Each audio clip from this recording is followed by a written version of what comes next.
Otra jornada para compartir esta modalidad de IJAL 2020. En este video, el equipo de trabajo de Jalmas expondrá la temática sobre los elementos de la liturgia de las horas.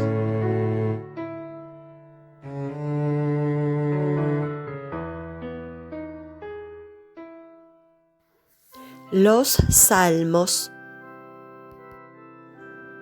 A diferencia del Oriente cristiano, donde las celebraciones son sumamente populares y de modo especial las vísperas del domingo, que se revisten de magnífica solemnidad, en Occidente la liturgia de las horas pareció ocultar su esencial dimensión eclesial, apareciendo como una obra de especialistas, los clérigos y religiosos. El movimiento litúrgico buscó restituir su carácter eclesial y la Reforma Conciliar ha resaltado su fundamentación y valoración teológica. Es la voz misma de la esposa que habla al esposo. Más aún, es la oración de Cristo con su cuerpo al Padre. La oración de las horas se presenta como una oración fundamentalmente sálmica. El lugar central y casi exclusivo que tienen los salmos marca su talante. Esto se debe a la herencia dejada a los cristianos por la liturgia judía y al uso frecuente que el Señor hizo de ellos. Los cristianos descubrieron rápidamente el carácter cristológico de los salmos que refieren continuamente al Mesías.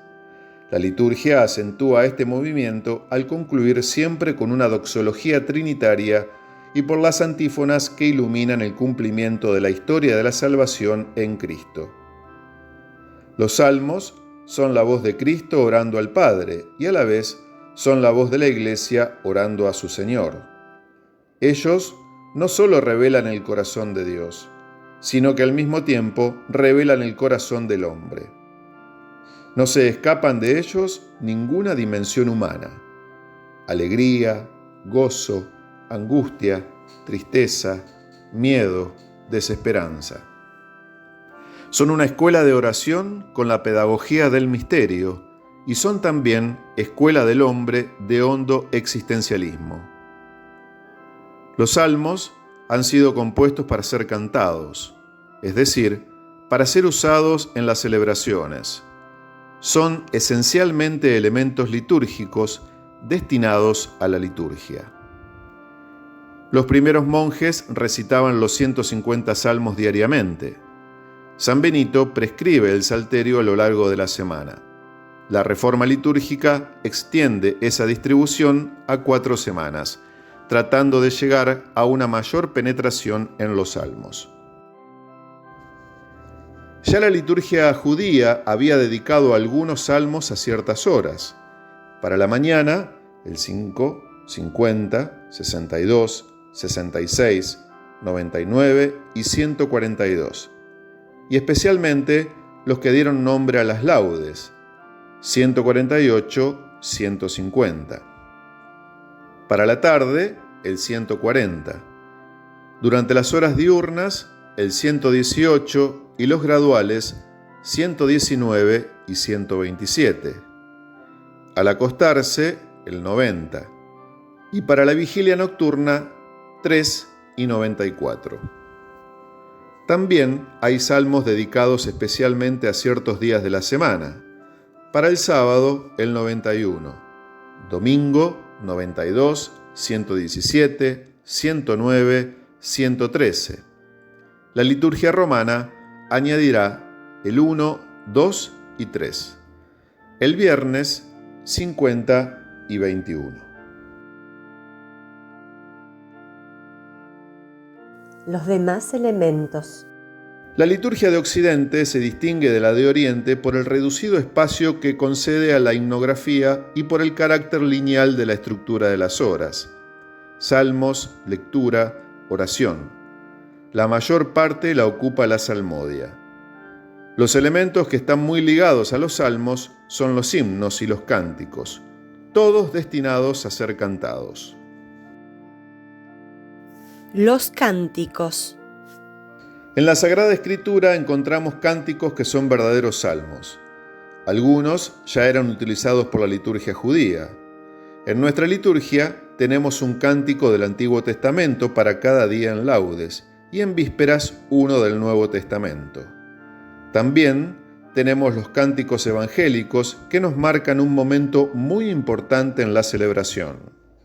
El Benedictus para laudes, el Magnificat para vísperas y el Nunc Dimittis o Cántico de Simeón para completas. Los himnos. Otro elemento fuertemente ligado a los salmos son los himnos. Fueron introducidos con dificultad en la liturgia, pues los monjes se negaban a incluir en el oficio elementos no bíblicos. Antiguamente se ubicaban detrás de las lecturas, pero la Reforma les dio el carácter de obertura. Las antífonas. Son esencialmente cristológicas, y su importancia respecto a los salmos reside, como hemos dicho, en que iluminan el cumplimiento de la historia de salvación en Cristo. Algunas son de origen bíblico, otras hagiográfico. Los responsorios. Buscan penetrar el sentido de la lectura que los precede. La liturgia romana tiene un repertorio muy variado de ellos. Las lecturas. Originalmente no formaban parte del oficio, fueron introducidas con el tiempo. Actualmente tenemos una lectura extensa para el oficio de las lecturas y una más breve para los demás oficios.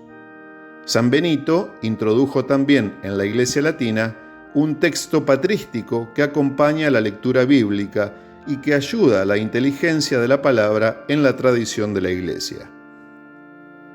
Las preces.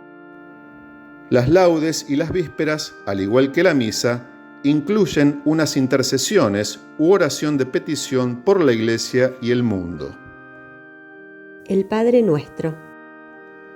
Después de haber ocupado diversos lugares en la liturgia, a partir de la Reforma, ocupa un lugar de honor. La oración conclusiva. Una vez recitado el Padre Nuestro, se dice inmediatamente la oración conclusiva que figura en el Salterio para las ferias ordinarias y en el propio para los demás días. Se trata de una oración que está a cargo del que preside y que cierra la celebración. El silencio sagrado. Para lograr resonancia de la voz del Espíritu Santo en los corazones y para unir la oración personal con la palabra de Dios y la voz pública de la Iglesia, es lícito dejar un espacio de silencio después de cada salmo, una vez repetida su antífona, sobre todo si después del silencio se añade la oración sálmica, o después de las lecturas, breves o largas, antes o después del responsorio. Debe evitarse que el silencio introducido sea tal que deforme la estructura del oficio o resulte molesto.